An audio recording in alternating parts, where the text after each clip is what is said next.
All right. So we are here with week 2 matches. We currently have Dskinner and Cepherus getting ready to do their week 2 match. I'm actually very excited about this particular match. Both of them have very strong teams. Very, very strong teams. So is there anything that either of you are expecting to see?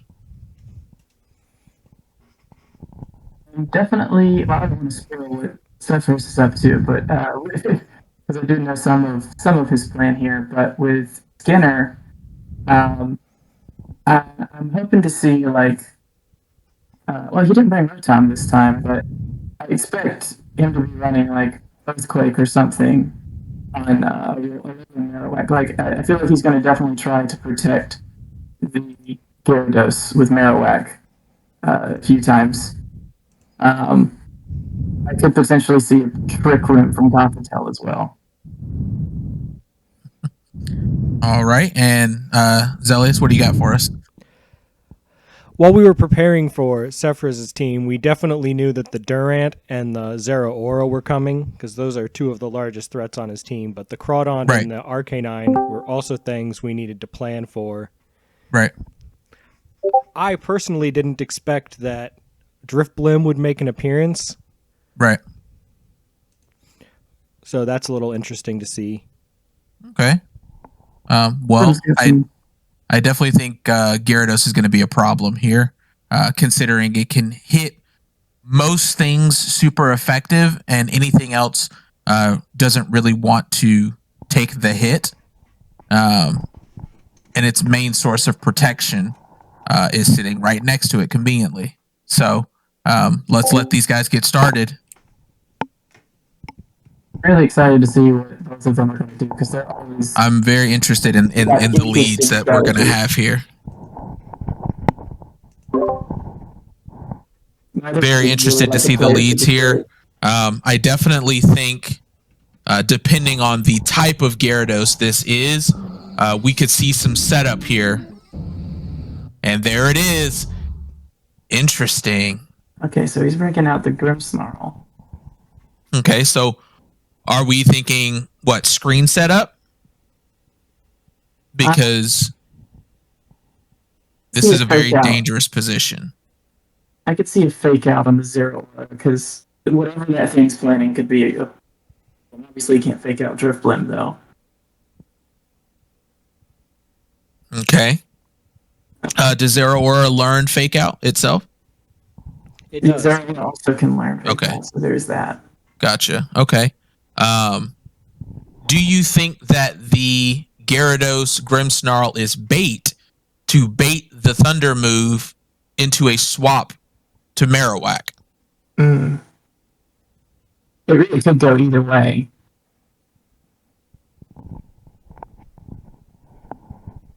He could, he could switch out Grimmsnarl, but I feel like he's not gonna. I feel like Grimmsnarl is gonna do something before that comes out. I don't know. Well, I definitely think Grimmsnarl is a great Pokemon that definitely can pull its weight. I'm excited to see what Skinner's got planned here. Since I expected the Gyarados lead, here we go. Interesting. There's the fake out. Ooh, and there's the next hailstorm. Activating the weakness policy, though. Activating the weakness policy. Not to mention, Drifblim has Unburden, so now that speeds everything on the team.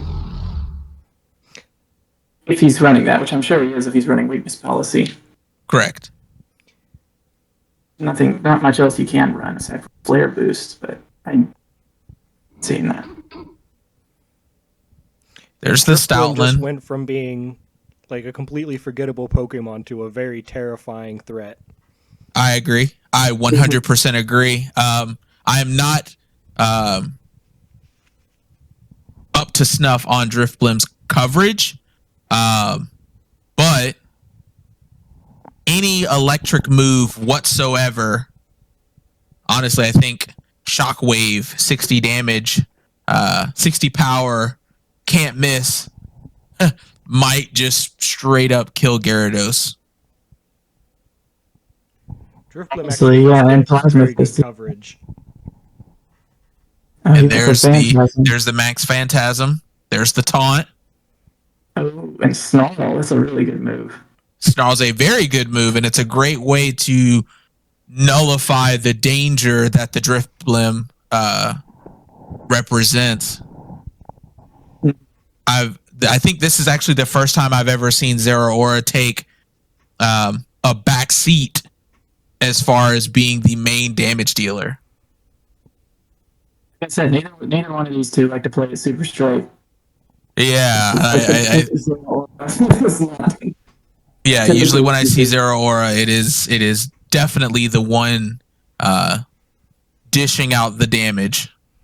In Cepherus' last game, he did use it as a support for Durant, so that's not entirely unexpected on our end. Fair enough. I actually expected to see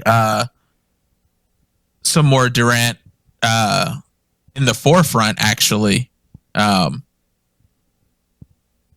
Just because its only real issue would be the Marowak, which I believe it learns. And there he is. There's the ooze. Resisted. He's going to get a special attack stat back. Woo! And he predicted it just in time. And then the Drifblim goes down.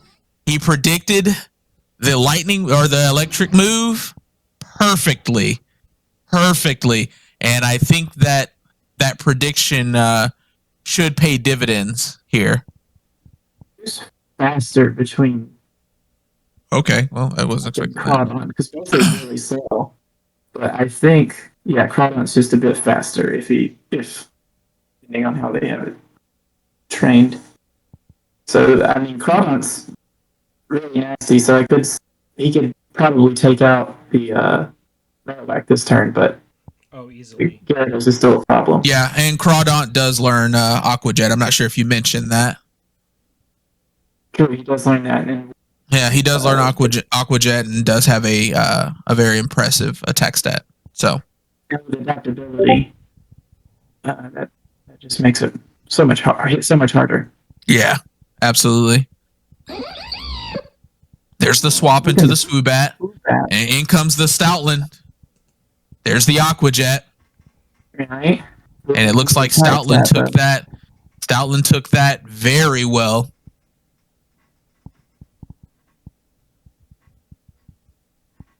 He didn't want to earthquake his own.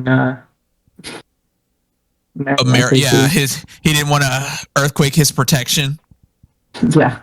Okay, doing protect. Oh, baby doll eyes. Ooh, and there's the charm. Wow, and even with the charm, massive damage. Massive damage from the Gyarados. The icing on the cake. Yeah, absolutely. That is insane. And I believe the Fang moves have a 10% chance to provide or to give their associated status effect, as well as a 10% chance to flinch, if I'm not mistaken. That is insane. That even with the charm, on the Gyarados, just massive amounts of damage.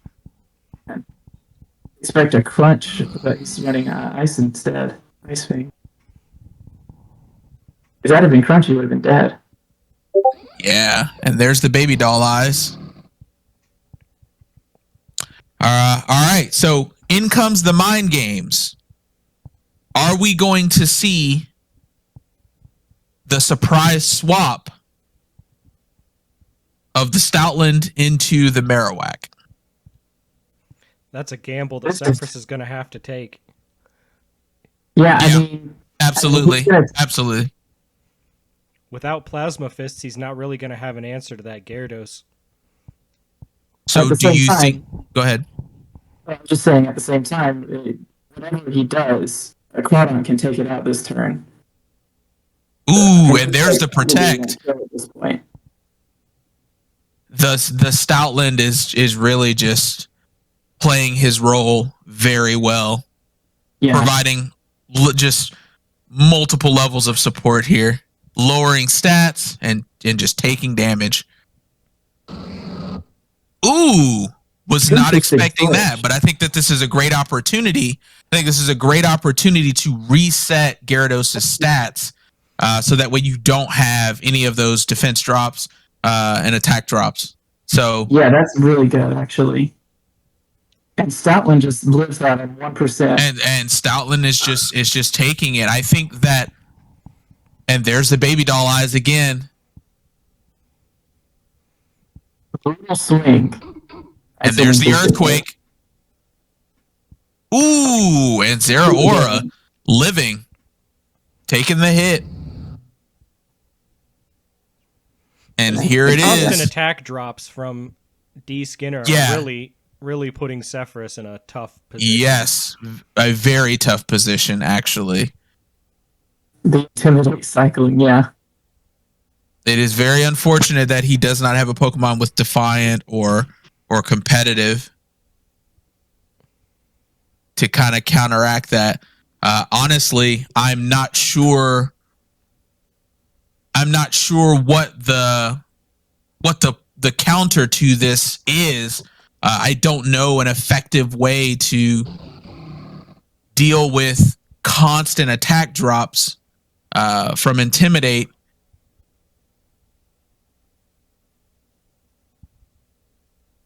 That Marowak must be running max defense because it is surviving really well.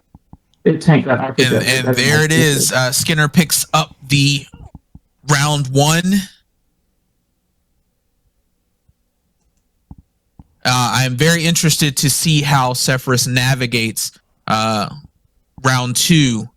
I hope that he has a solution for this. That way we can get ourselves round 3. But this is going to be very tough to beat, especially since his strategy seemed to be very physical in nature. So the Intimidates back to back just seem to be pretty backbreaking. We could potentially see Arcanine in the next match from Cepherus to maybe combat that with his own Intimidate threat. Well, here's to hoping. You cannot protect against Intimidate, so here's to hoping that he can slow the Gyarados down. Gothitelle does have competitive, so he predicts that he could bring that and we could see a competitive boost happen. We could. But who knows? We could. We may also. Well, I'm not sure because this seems like a situation where you don't fix something that isn't broken. So I don't know if the strategy gets swapped up here, or if he maintains his same strategy of constantly and consistently swapping in Intimidate users to essentially cripple Cepherus' team. I don't know if Grimmsnarl is also going to take yet again another back seat to this particular battle, like he did in the first. Thoughts? Yeah, the only one I could see him switching out potentially is Grimmsnarl. Right. I don't see Gardevoir making an appearance. It really is only decent against. I guess it could hit Driftblim, but Crawdon maybe. But yeah, if he does swap one out, I could definitely see Gothitelle happening. And I believe Gothitelle also has Shadow Tag. I believe that's another ability that it received. So I'm interested to see whether or not it has competitive or Shadow Tag in order to trap in certain dangers. Yeah, if Zeraora gets trapped in like that, it could be very difficult to deal with because it gets shut down by Marowak so hard. Right. Okay, so it looks like we're going to have the Same start on both sides. See if Cepherus has learned his lesson. Right. Let's see if Cepherus has a different strategy that he is looking to use here to get us to a game 3.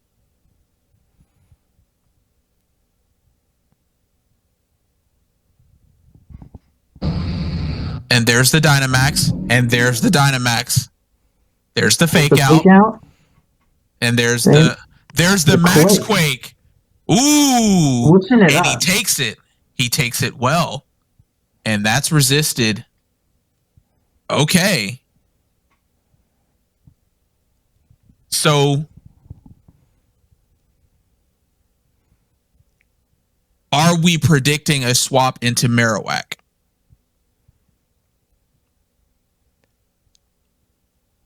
I think at this point it's sort of required. Even to swap into the Marowak? Even though the Zeraora's at lowered attack, it's still very fast, and a ×4 electric move is going to hit very hard with that defense drop. And there's the scary face. Ooh, the prankster scary face to cause it to not outspeed the Gyarados. Yikes. Wow. Just goes to show you can't make assumptions. You cannot make assumptions. Man, I am very interested to see how Cepherus is going to navigate this. I don't know if he swapped his strategy up to kind of account for this, because again, from Skinner's position, there's really no reason for him to change his strategy. And there it is. And there it is. There is the Arcanine hoping to come in and you know, at least slow the Gyarados down. Yeah, maybe change the tide of this particular of this battle. Unfortunately, the worst thing to lose here. What's that? Losing Zeraora is probably the worst thing to lose here. Potentially. The problem is, as long as Marowak is alive and well, Zeraora is practically useless. Unfortunately for Cepherus, you know, Skinner doesn't have to change his strategy up because it worked. So now he essentially puts Cepherus in a position where he has to essentially play around Skinner, and Skinner's allowed to essentially do whatever until Cepherus can overcome it. And it seemed like Skinner learned his lesson with the Drifblim Unburden weakness policy, and has actually refused to attack Drifblim at all. Now, without the weakness policy and the speed from Unburden, Drifblim's really not that much of a threat. As you can see, it used its entire Dynamax on that Grimmsnarl and barely took it down halfway. Ooh! That was a good swap. That was a great swap. And there's the special defense drop. Now, Drifblim is still packing an electric move that still could take out Gyarados if the Marowak doesn't come out. Ooh. Oh my goodness. Gets the freeze again.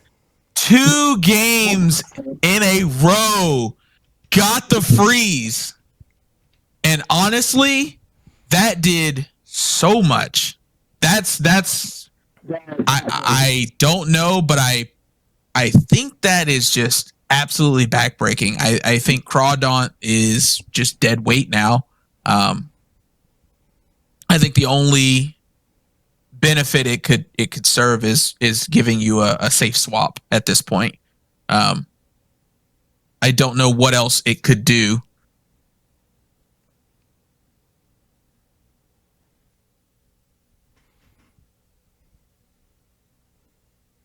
Man. I mean, there's always the chance that you can thaw out immediately, just like that. Oh, and there it is, and the crit. It looks like Cepherus. Okay, we've got ourselves a match. The comeback. The comeback, and it looks like the tides have turned immediately.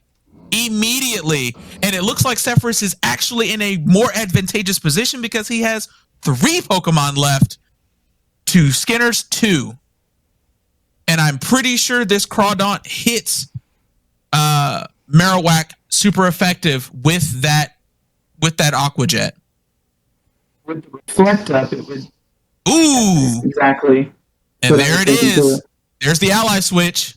Ooh! That ally switch was very good. Very good. Very timely. Probably his only hope at surviving this game at this point. Absolutely. Absolutely. I 100% agree.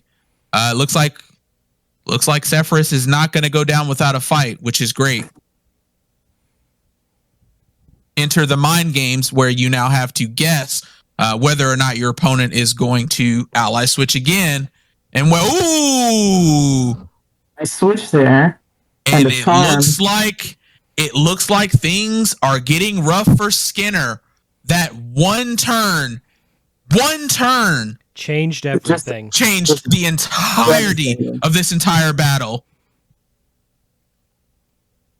Now we see Skinner getting a dose of his own medicine with this Arcanine using Charm. Yep. And it is back breaking here. There's the berry. There's the blitz. Wow. Still living. This Stoutland is quite tanky. Stoutland. Wow. And it looks like we're going to have ourselves a game 3. That's okay. That was exciting to watch. So I have a question for both of you. Because Skinner's strategy worked game 1, did not work game 2, and there were minor alterations to Cepherus' strategy game 2, are we expecting completely different team compositions game 3? I think a good move for Cepherus would be to keep Zora in the back as opposed to using it at the start. Okay. Since he already knows the Drifblim plan. Like, he's running Brutal Swing, so that seems like the self-proc idea. Right. With the weakness policy. So he's definitely planning and prepared to stop that Drifblim from getting strong. So I'm expecting a different lead from Cepherus this game. Let's see. We could also get a completely different lead from Dskinner. Right. Exactly. I am very excited for this. I'm very excited for this third game. I honestly hope we get to see the Gothitelle this time. Now the Arcanine's on the field. Like, I wonder because even now there are mind games. There are mind games which I believe, as far as the mind games are concerned, Dskinner has a bit of an advantage just because his strategy is so oppressive to Cepherus' strategy. So I think he's got a bit more wiggle room as far as the mind games are concerned. But I'm very interested to see if he is going to go for broke. And there it is. Completely different. Completely different. With the Volt Absorb trace specifically. So I don't know if that will play a role in this because I believe Plasma Fist is only going to hit Gothitelle because I don't believe Lightning Rod and Volt Absorb work the exact same way, but I believe Gardevoir will be completely immune to everything that any electric move that Zeraora is going to use. I would love to see what this Gothitelle's ability is, though. If it's competitive or if it's running Shadow Tag, or what I'm really wondering is if it's running Trick Room. It is not Shadow Tag, and it learns Fake Out. The Gardevoir got outsped, and there's the Trick Room. Interesting. Very interesting. Trick Room does change the dynamic of this match quite a bit. Oh, yes, absolutely, because Gardevoir has a very impressive moveset, so Crawdaunt is in an immense amount of danger if it does not underspeed these Pokemon. It's pretty slow. And there's the swap. And there's the Intimidate drop. And wow. Energy Ball, wow. Energy Ball, but it lived. Wow. His Pokemon are absolutely taking these hits just fine. But it looks like maybe this Trick Room is having the reverse effect. I think he fully expected the Crawdaunt to die, and it did not, which creates a little bit of a problem because Crawdaunt now gets to potentially do something else before it finally goes down, which could be disastrous for Skinner's strategy potentially.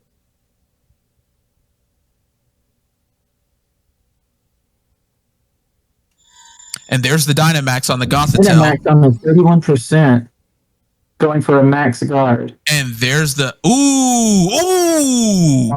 Yeah, Dynamax with your HP that low is very risky. Very risky. And I'm very concerned about I'm very confused about this particular turn of events because now Marowak is a very slow Pokemon, so we could see it do a lot of damage right here. We could, but I do believe that Dskinner lost the Gyarados unnecessarily because I believe in game 1 we saw that the Drifblim had an electric move, so that danger was always known, I believe. So I'm interested to see. Some of the fact that he max guarded, I think he was expecting a Nightmare. What is it? Ghost move. Phantasm. Max Phantasm. It is competitive. It is competitive on the Gothitelle. It is. It is competitive. It is competitive. And he has one turn of Trick Room. He has one turn of Trick Room available.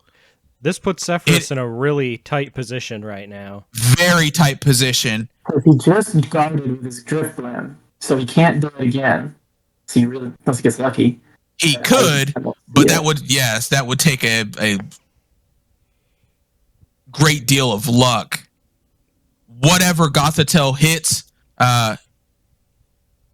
is not gonna like that at all.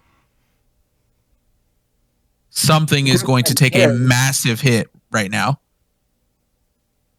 If Drifblim does somehow live, it can it will have his weakness policy activated. And it could have its weakness policy activate. Oh, and there's the switch. There's the ally switch. Oh, Max Mindstorm, and it one-shots the Zeraora. Wow. Now Psychic Terrain is up, so no more priority moves. No more priority moves. Speed, but now that Trick Room's gone, both of Dskinner's Pokemon are outsped. Correct. That's true. So it looks like he's going to have to use Ally Switch. He's going to have to be a bit more, I mean, both of these Pokemon are weak to Snarl, and both of them are weak to Ghost. So and the Arcanine is packing Snarl, isn't it? Or is it just packing Charm? I think he was packing Charm, so I doubt he's got some. Yeah, I think the Arcanine's packing Charm. I know the Stoutland was packing, and there's the Ally Switch. Is it going to pay off? Ew, and it does not pay off. Okay, we've got the Gardevoir, and there's the Intimidate. Unfortunately, I don't think that Intimidate is going to help Dskinner at all. I don't know because I believe his Gardevoir does not have speed investment. It is a little better than that. Ooh, and I believe this is it. That's the game. Wow. What an upset. Oh my goodness. Game 1 was so one-sided. And then game 2, Cepherus barely crawled out. Game 3. Wow. just the change of strategy every game. This was exciting. We got to see almost all 6 Pokemon from both teams, with the exception of Durant. Yeah. This was 100% earned. Cepherus earned 100% of this win. This was insane. Through 2 freezes back to back, pulled it out. You don't see a lot of games like this. Yeah. Wow. And it's interesting because it's interesting to see because, like we noted, game 1 was so one-sided, and in game 2, I noted that Dskinner didn't really have a reason to alter his strategy because it worked so effectively. And a minor tweak to Cepherus' team, simply swapping Swoobat with Arcanine changed everything. Changed the entire match. Actually, game 2, it looks like it was going to be pretty one-sided again, especially when that freeze happened. But, so it looks like we have Dskinner here. Wow. Amazing matches.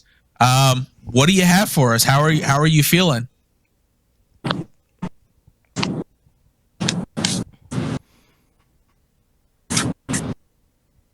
Potential loss for words.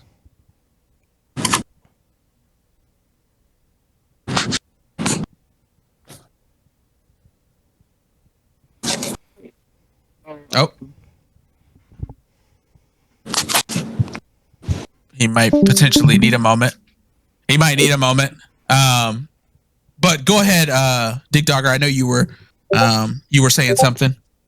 Just finishing my thought of in game 2 where it looked like it was going to be one-sided again, and everything just changed with one turn.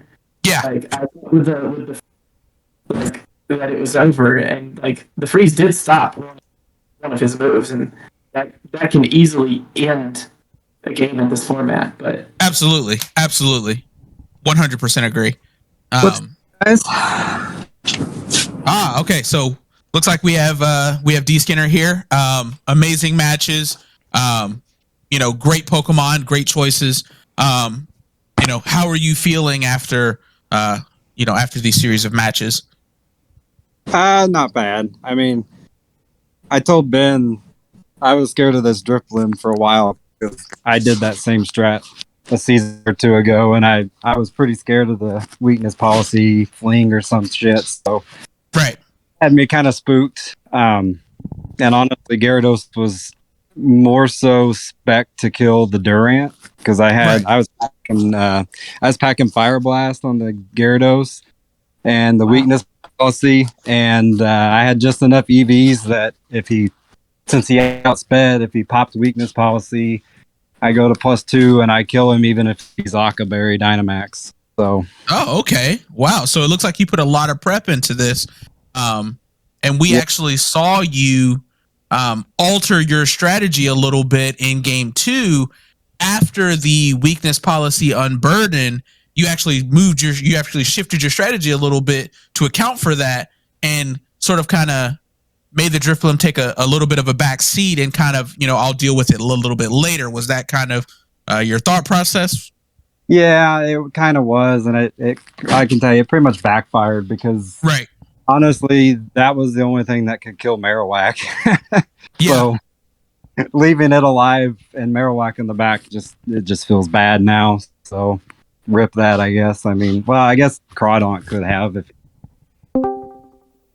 Is there any Pokemon that you were particularly surprised by during this match that obviously you put a lot of prep into this match, and is there any Pokemon that kind of surprised you? Nope. He brought the 6 I expected. The only thing that surprised me was the charm on Arcanine. Yes, I was expecting, but yeah. One Wild. thing I was kind of surprised to not see, Rotom, because I remember last season you really wanted to get like discharge, discharge off so you could get the paralysis, like the good chance at paralysis on both. Yeah, I With just Marowak is a strong pairing. yeah, and I considered it, but honestly, the Rotom didn't do a ton into Zeraora or Arcanine or Durant, so it just felt kind of bad. Um, and then I knew going in I was going to get outsped by everything, Right. so I just kind of expected to Trick Room. And game one went so well, I just kind of stuck with that strat in game two. Yep. Yeah, that was one of the things that that we noted was that your strategy was so impactful game one. Like it just crippled Cepherus's team so badly that there was really no reason for you to alter your strategy game two because it worked so effectively.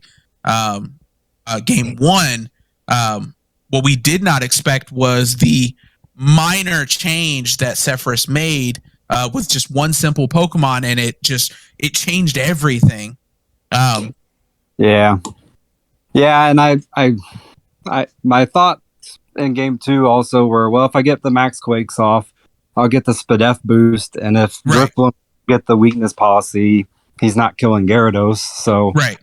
and he had to really play around whether I was going to swap in Marowak or not because he kept Max Phantasmine and stuff, and I was like, yeah, this is the strat right here. So Right. I kept being disruptive with Grim, and I had the speed on Gyarados set just perfect to outspeed Zeraora when he was -2 from Scary Face. So Nice. Okay. Well, it looks like you utilized, your resources very effectively to, essentially cripple all of his Pokemon. I don't think there was a single moment in the game when one or both Pokemon didn't have at least 2 stages dropped on them in varying stats the entire match. yeah, that was kind of the plan. He had a lot of physical attackers, so I was like, well, I can just intimidate cycle, and him killing Grim isn't really that bad of a thing because then I could just bring Stoutland in for an intimidate, and I was like, well, then I hard swap Stoutland out and bring in Marowak to take the electric moves off of Gyarados, and yeah, it just kind of works really well. My team just kind of flows pretty good like that. So even if he kills, it kind of just speeds my process along a little bit.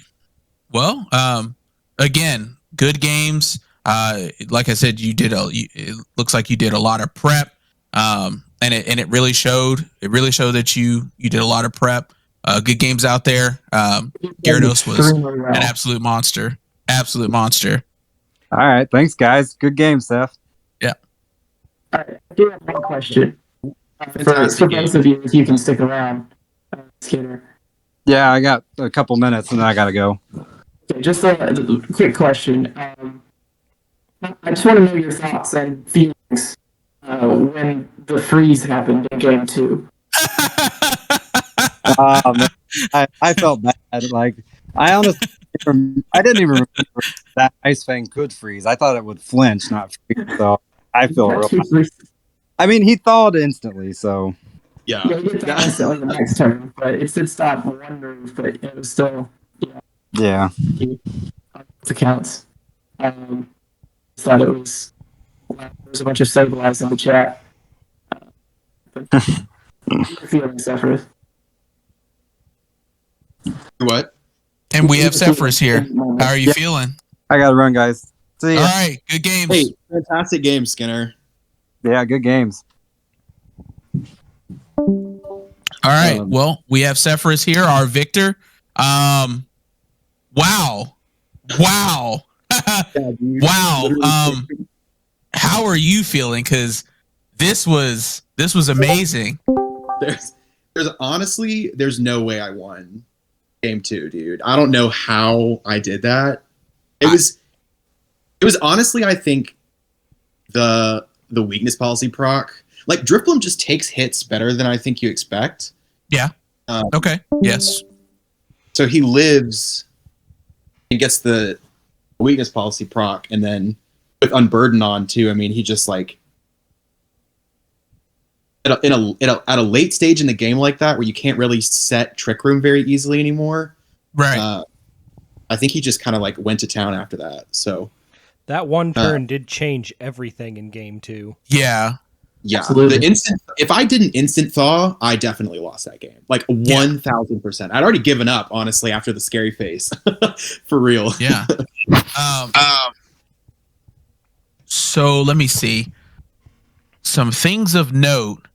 So game 1 was just a blowout. Going into game 2, what was your thought process?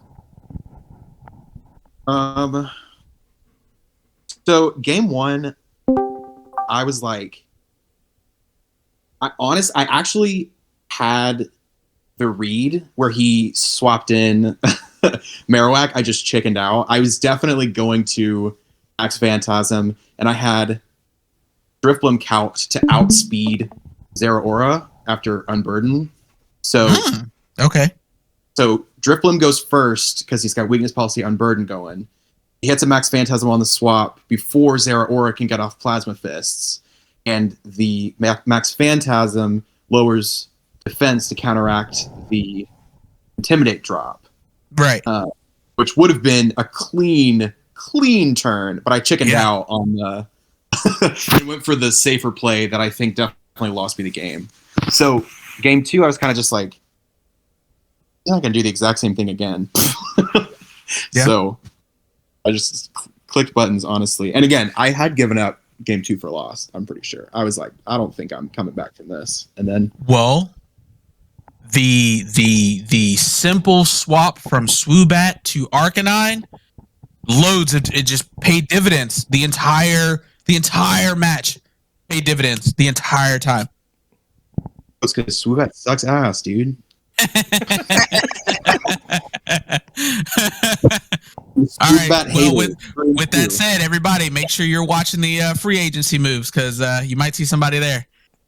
No, okay. I do have a plan for Swoobat that will hopefully come into play at some point. And until I pull it off one time, I'm not gonna get rid of him. But as soon as I really hope this plan involves Simple Beam. Oh no! Okay. Wow. Who's to say? Well, wow. I'm blown away by how things just changed so dramatically in these matches. Because I mean, in game 1, it was just 100% in Dskinner's favor. Game 2, you two kind of struggled back and forth for power, and then it just seemed like in game 3 he just couldn't. Well, he had a slow start. He couldn't get it going. He couldn't get the momentum. He could not get the momentum he needed to kind of take it away the way that he did game 1. He did do something in game 3 that we were all kind of surprised by. He swapped out the... did he swap out or swap in the Gyarados? I believe he swapped it. Let me see. He brought in the Gyarados. Completely different. It took the Max Lightning. Yes, he brought in the Gyarados and ate a Max Lightning. Yes. Yeah. Were you expecting that? Did he swap it in that turn? So it looks like turn 3. Turn 3, it looks like his Gothitelle used Max Guard, Crawdaunt used Aqua Jet on Gothitelle, and Drifblim used Max Lightning where the Gyarados was. So he left it in, actually. Yeah, I was honestly a little surprised by that. That was the like safe play, right? To click. I wasn't expecting. He did a lot of stuff game 3 that honestly to me seemed questionable. Okay. Honestly, I honestly feel like he put himself in the backseat a little bit, leading with the Trick Room lead. Like, I understand that Zeraora is like super, super fast, right? But I was specifically looking for either Gothitelle or Gardevoir because I know that that's what they want to do in that scenario, right? So I specifically have min speed on Crawdaunt to outspeed to underspeed in Trick Room. So and that was what they mentioned. They mentioned that Crawdaunt, I think it was Digdogger actually mentioned that Crawdaunt is very slow. So Dskinner's going to have to be very careful about how he navigates his own Trick Room because he could end up taking hits first in his own Trick Room. Honestly, like pulling Zeraora out turn 1, if I saw either of those one, that's always what I was going to do because obviously Zeraora goes absolutely last in Trick Room. And it's not that much of a trade-off to trade there because you know a Trick Room is coming, so only one attack is happening, right? So to get Crawdaunt out there, and then Crawdaunt is just like an absolute monster with that knockoff. Like it's like Oko D-Max Pokemon before, you know, like, and both of these are psychic types. Granted, Gardevoir takes neutral damage, but it's so frail that like Crawdaunt, if it underspeeds, takes out either of them in one hit. Well, absolutely. You have stab, you have an item if it's relevant, and then you have its ability. You have its ability, adaptability as well. Yeah. So I mean, you're just looking at massive amounts of damage. It's like an absolute truck, and it's really good in Trick Room or Tailwind, either one. So wow. I think that when he led with the Trick Room lead, I honestly feel like I was able to take control of that game a little bit more. Yeah, absolutely. See it through to the end, which was good. Absolutely. Well, you definitely did your prep, and it paid off. I mean, my goodness. I don't think, this is something I said, you know, during your matches, I think all of the matches, I believe this is something that I noted, but I've never seen a Zeraora take a back seat to dealing damage the way that it did during this series of matches. I think I saw it use 2 attacking moves, maybe. And if it wasn't using an attacking move, it was getting hit or swapped out. Plasma Fist. What? Huh? I was just saying Brutal Swing and Plasma Fist were the physical attacks I saw. Yeah, I think I only saw 2 attacks, and then outside of that, it was either getting swapped out or taking a hit. And I think that was. I think there's a little bit of a mind game there with that because you know I don't think anybody looks at Zeraora and goes, oh, it's not gonna do anything. They look at it and go, I need to be careful of this particular Pokemon. I need to prep for it. And so I think watching it swap out constantly or just take hits and live some of these hits and having your other Pokemon instead come in and clean up like Drifblim, insane stuff.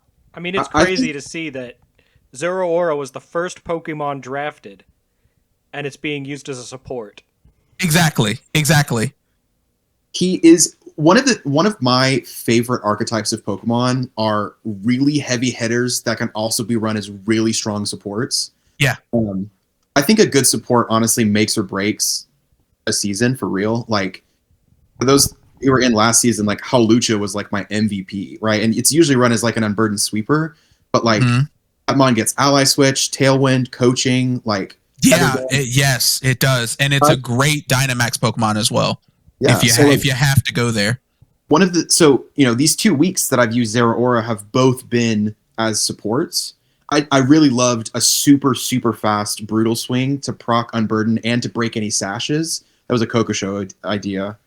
So like if he's trying to set Trick Room and I know which Trick Room mon it's going to be, and I can click Brutal Swing, max Phantasm that Pokemon, and it loses its sash if it has one and then dies instantly to +3 max Phantasm.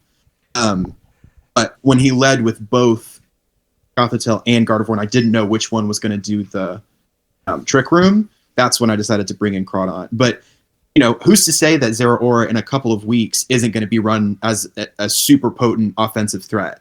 And I think that that's something that gives you an advantage. Yeah, I think that when you're prepping for it, you don't know what it's going to be doing, right? Like it can run Electro Web, it can run Coaching, it can run Taunt. I had Taunt on it in this match too. The set was Brutal Swing, Taunt, Plasma Fists, and Protect. Oh, okay. It's just something you always have to be prepared for. Yep. I think it's always something you have to account for, even if, like, I think even if your opponent doesn't bring it, you have to have a place for it on your team. Like, you have to, something on your team has to be there to deal with it. So it better have a secondary use in case it does not get brought. But yeah, Digdogger and Xlelius, you are free to take the floor. Ask any questions you would like. I'll just ask the same question. What was your feelings when you got frozen again in game 2? The freeze, that was a feels bad, man, dude. That was yeah, that was so sad. 2 games in a row. I know. I was running Ally Switch on I was running Ally Switch on Drifblim for a Max Lightning or for a Max Guard. But I hadn't revealed it, so I was really hoping that I did an Ally Switch into it was going to be a knockoff on like a -3 Gyarados, so it was definitely going to get O-code. Oh yeah. But then I got the freeze and it,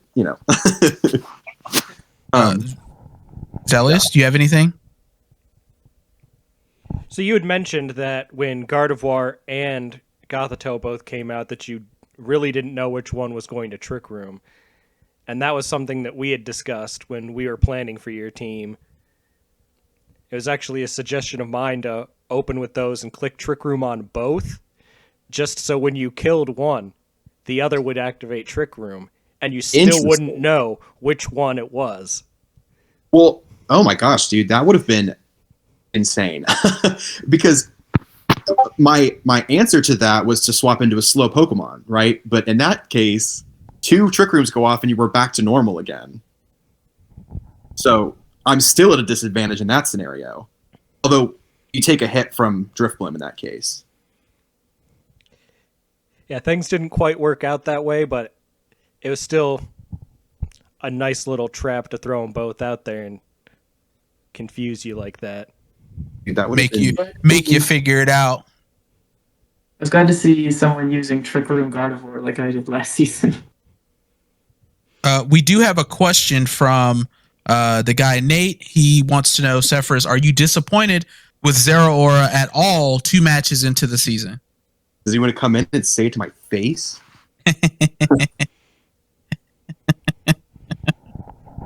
You calling me a coward? Not anymore. No, so like I don't know. Do you feel like you just haven't gotten everything you wanted out of it, or do you think it's done exactly what you think a first pick should do, or like what?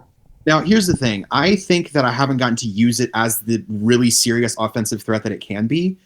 But I said it earlier, I really, really value a really strong offensive and support mon, right? So I love being able to have like a really potent mon that goes like you've got Pokemon like Pheromosa and you've got Pokemon like Excelgor that are faster, right? But like, yeah, there's like 2 mon that are faster. Yeah, see, well, and then like both of those get like 1-tapped by anything, and like as you saw, like Zeraora can take a few hits, so like I think he's one of the fastest and also one of the most potent threats that like can stick around and really do its job the way it needs to. And I really like how versatile it is. Like there are definitely going to be matches in the near future that I'm going to be using him as a really serious offensive threat. Like he gets things like close combat. Plasma Fist is broken. Like that's such a cool move. And I think it's certainly the best physical electric move in the game. So after the draft and like reviewing everyone's team, something I came across with yours was like, wow, there's like some really good mon here.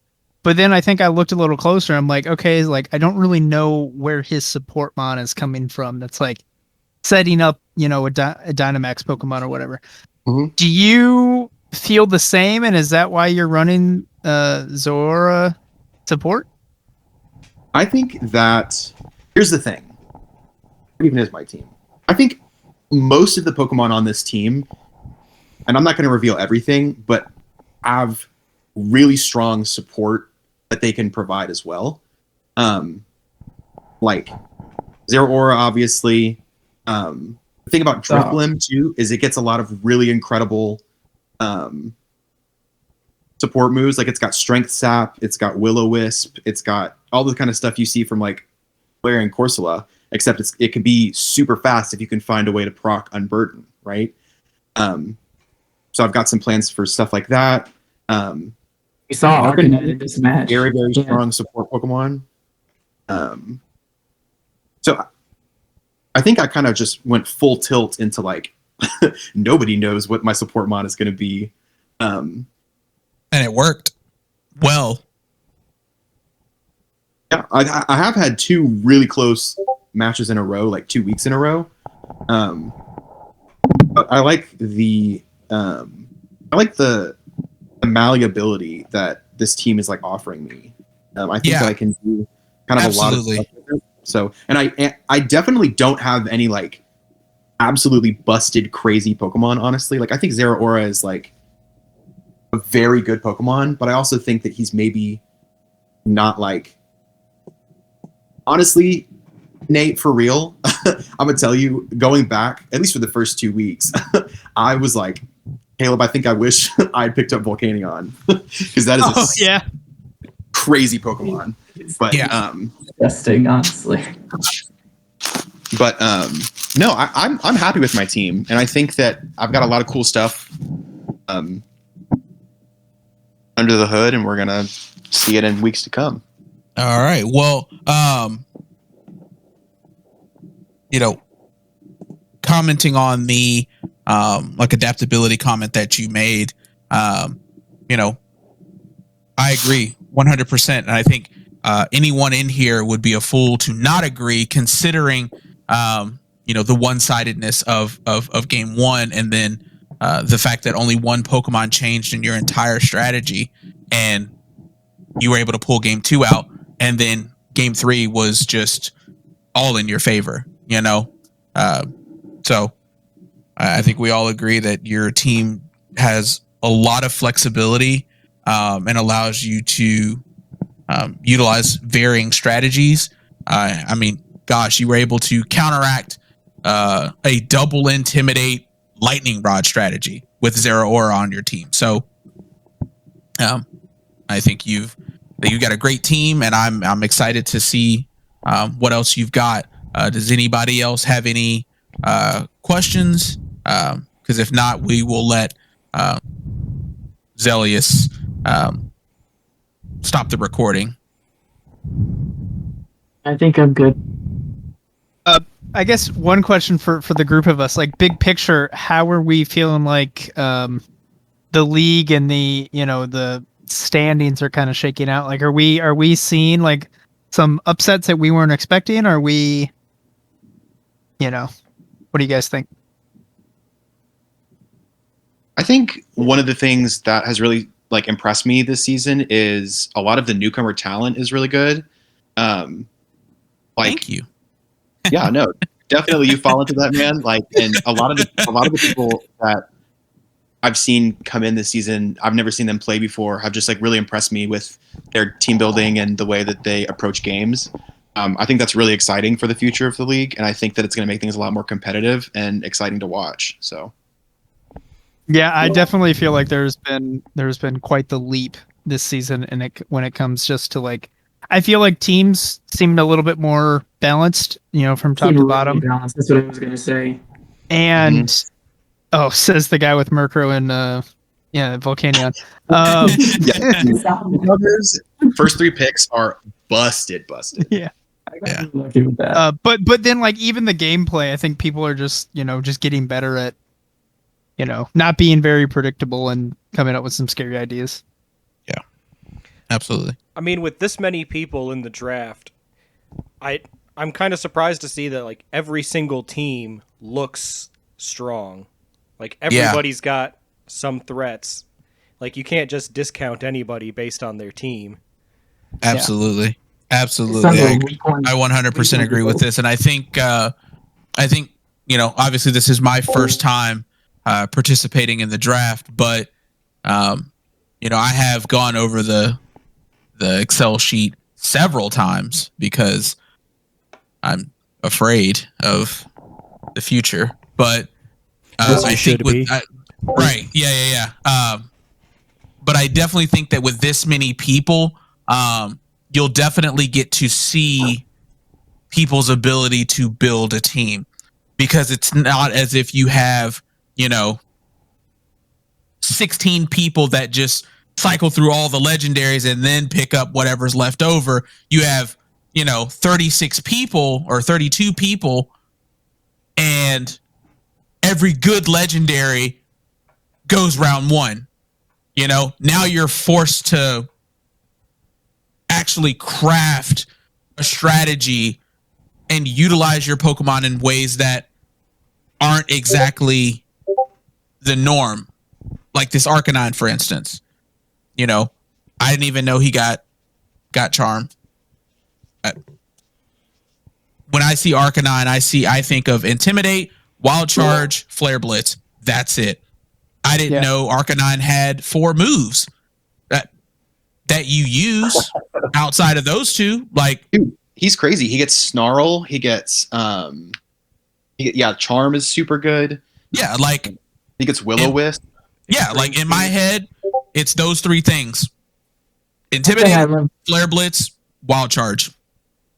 One thing I love doing since I've joined this league, that this league has really made me consider. It's just as soon as I add a Pokemon to my team, scrolling down to those usually useless moves and seeing what they got.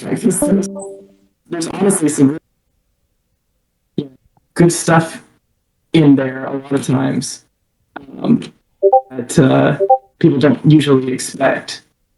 Like a double kick on Jolteon or something like that. That was definitely I don't know if that match, I think that match was commentated, was it not? It was. We got a video on that. The Discord went crazy over that move. We all lost our shit over that. Wait, which one?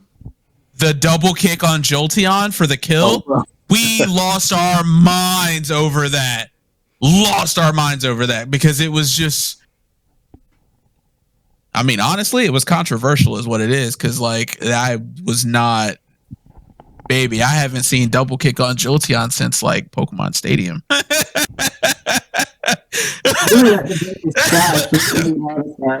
was a different match anyway. This match was just incredible to watch. Yeah. If there's nothing else, Cepherus, thank you for joining us for the interview. Digdogger, thank you for joining me for commentary. Xlelius, thank you for joining me for commentary, as well as providing the recordings and the videos afterwards. Everyone else who is in the Discord, thank you for joining and tuning in, and we will see you all next time. Right. Once again, great games. Oh, absolutely. Guys.